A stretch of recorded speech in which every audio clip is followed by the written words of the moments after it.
แล้วใครไม่ใช่ตัวนั้นองค์แก่ที่เราไม่กันตอบแทนดังเวลามีสิ่งได้เพียงแค่เราส่วนเขานั้นเทวดาขอบคุณที่นำส่งที่คำบอกลา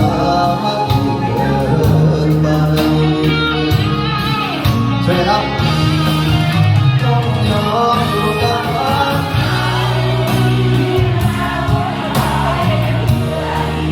รักจันทร์ส่องแสงย้ำเตือนว่าเรานั้นมันไม่ใช่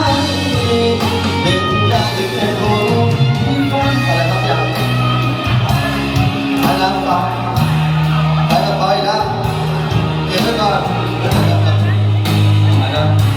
ไอเราก็ดีใจที่ว่าให้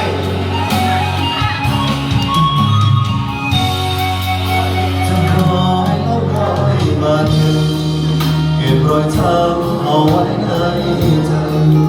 อยากถามว่าคนที่ใช่แล้วใครคือคนคนนั้นตำแหน่งผู้ชายคนนี้มีไว้ที่แค่ความสำคัญคือคนนั้นที่เป็นตัวจริงครับ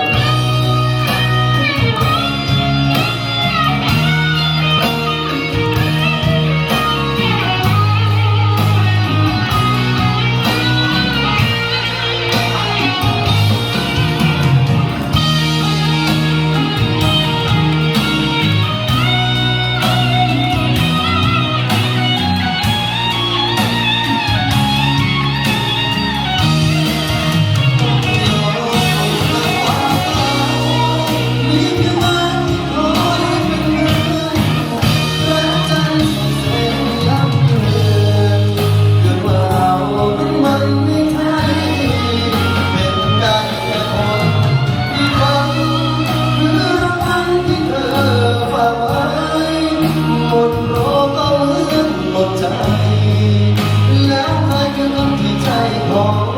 เธอฉันคอยลบรอยบาดเจ็บเก็บรอยช้ำเอาไว้ในใจอยาก